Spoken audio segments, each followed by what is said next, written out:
जैसे कि पिछले एपिसोड में हमने देखा, सेवन सन ऑफ गॉड किसी आदमी को अपने पास बुलाकर क्विंशु को लंगड़ा लूला करने के लिए कह देता है।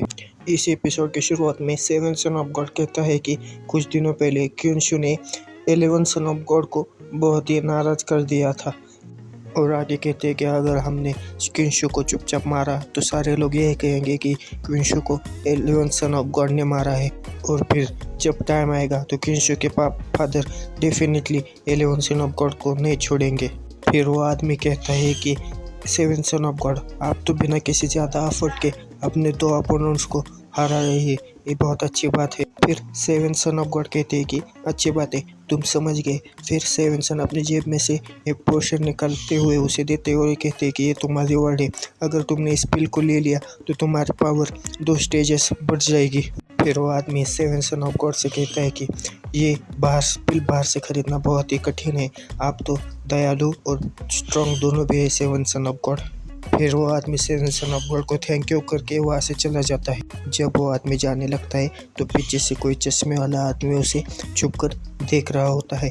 जब वो आदमी चला जाता है तो वो बाहर निकल कर आता है और 7 सन ऑफ गॉड से कहता है कि 7 सन ऑफ गॉड, आपका प्लान तो काफ़ी अच्छा है, लेकिन चेन लाओ ये सिंपल माइंडेड पर्सन है। अगर आप 11 सन ऑफ गॉड को कल्प्रिट बनाएंगे, अगर चेन लाओ एक्सपोज हो गया और उसे पकड़कर पूछताछ की गई तो मुझे डर लग रहा है कि वो आपका नाम ले लेगा।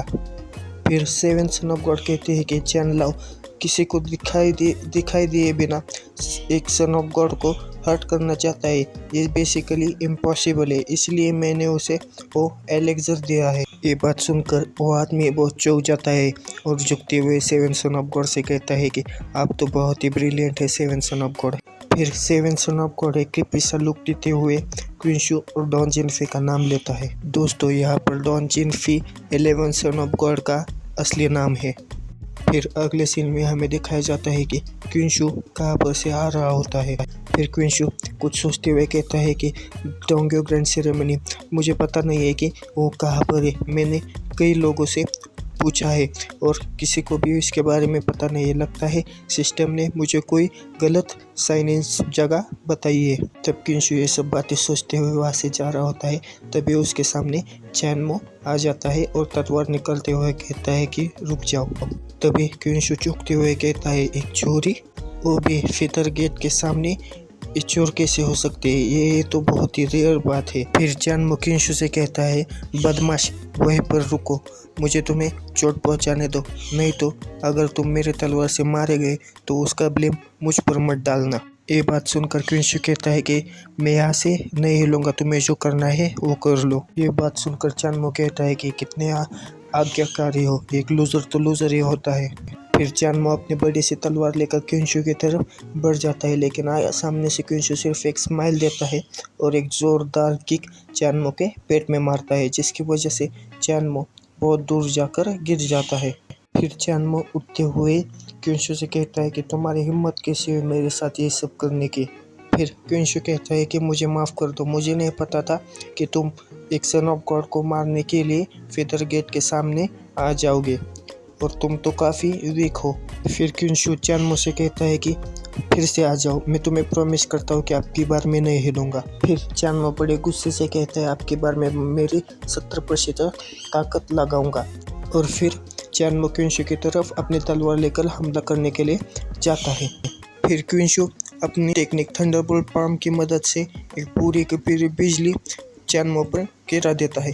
उस टेक्निक की वजह से चैनमो खड़ा भी नहीं हो पाता और वो नीचे बैठ जाता है और रोते हुए कहता है कि मुझे ये नहीं लगा था कि सन ऑफ गॉड अपने शब्द नहीं संभालेंगे। फिर क्विंशु चैनमो के सर पर हाथ रखते हुए कहता है कि मुझे नहीं पता था कि तुम इतने भोले होगे, तुम बड़े बुरे आदमी, तुम्हें दूसरों के शब्दों पर ऐसे ही विश्वास नहीं करना चाहिए।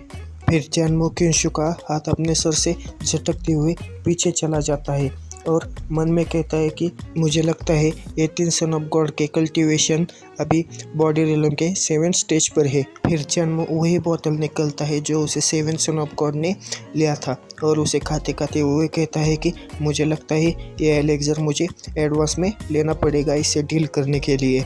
फिर जानमू हंसते हुए कहता है कि 18 सन ऑफ गॉड, अब तुम देखो मैं तुम्हें कैसे। बस इतना ही कह पाता है कि तभी उसे कुछ होने लगता है और वो अपना गर्दन को पकड़ते हुए बहुत जोर से चिल्लाने लगता है। और अगले सीन में हमें दिखाया जाता है कि उसके मुंह से खून से उल्टियाँ हो रही होती है और वो कहता है कि क्यों, ऐसा क्यों। और ऐसा कहकर जानमू वहीं पर गिरकर मर जाता है। ये सब देखकर क्विंशु अपने सर पर हाथ रखकर कहता है कि अभी यहाँ पर क्या हुआ। फिर क्विंशु जानमू के पास जाते हुए कहता है कि वो मुझे हरा नहीं पाया, इस शर्म की वजह से क्या उसने सुसाइड कर लिया। फिर क्विंशु जानमू को सीधा करते हुए कहता है कि ये मुझे कुछ जाना पहचाना लग रहा है, क्या इस 11 सन ऑफ गॉड का नौकर तो नहीं है। क्विंशु अपने मन में कुछ सोचते हुए कहता है कि डॉन जिनफी इतना भी पागल नहीं है कि वो अपने सबऑर्डिनेट को मुझे मारने के लिए यहाँ भेजे। मुझे लगता है इसके पीछे कोई और है। फिर अगले सीन में हमें 7 सन ऑफ गॉड का घर दिखाया जाता है और उनके सामने वही चश्मे वाला आदमी खड़ा हुआ होता है और वो कहता है कि ये सब हुआ था। फिर 7 सन ऑफ गॉड कहता है कि मुझे लगा था कि जब जॉन क्वान, दोस्तों यहाँ पर जॉन क्वान जानमू को ये बताया गया है, मुझे नहीं पता कि उन्होंने उसका नाम क्यों बदल दिया। फिर आगे 7 सन ऑफ गॉड कहते हैं कि मुझे लगा था कि जब उसकी लड़ाई होगी और जब उसे चोट लगेगी तब वो एलेक्सर लेगा और मर जाएगा बिना किसी प्रूफ के। फिर वो गुस्से में कहते हैं कि मुझे नहीं लगा था कि वो यूजलेस आदमी पहले ही पिल लेगा और मारा जाएगा, वो सच में एक कचरा है। फिर वो चश्मे वाला आदमी 7 सन ऑफ गॉड से कहता है कि 7 सन ऑफ गॉड, आपको क्या लगता है अगर मैं ये करूं? अभी तो 18 सन ऑफ गॉड के फादर क्वीन वाटियन भी यहाँ पर नहीं है और ये अच्छा टाइम है कि हम उनको मारकर उनका सन ऑफ गॉड का सर्टिफिकेट ले लें। फिर वो आगे कहता है कि जब आप 18 सन ऑफ गॉड्स के 18 सर्टिफिकेट ले लेंगे और उनको एक साथ कर लेंगे तब आपका चांस है कि आप सन ऑफ एम्परर में प्रमोट हो जाए और आप भविष्य में एम्परर की पोजीशन मिल जाए। फिर 7 सन ऑफ गॉड कहता है कि इसकी कोई ज़रूरत नहीं, अभी के लिए ये सब छोड़ देते हैं। फिर वो आगे कहता है कि यहाँ पर फिदर गेट के 18 सन ऑफ गॉड है, अगर हमने उन पर अभी हमला किया तो उसका बेनिफिट दूसरों को मिलेगा। दोस्तों ये जो फिदर गेट है ना, वहाँ पर सारे के सारे 18 सन ऑफ गॉड रहते हैं। फिर 7 सन ऑफ गॉड आगे कहते हैं कि जो मूनविल डिवाइन डायनेस्टी है उसके 7वें प्रिंस जल्दी फिदर गेट पर आने वाले हैं। देखते हैं कि क्विंशु उनका अकाउंट कैसे सेटल करता है। अभी रुको, देखते हैं आगे क्या क्या होता है। बस दोस्तों इस वीडियो में इतना ही। अगर आपको वीडियो देखकर अच्छा लगा हो तो लाइक, शेयर और सब्सक्राइब कर देना। शुक्रिया।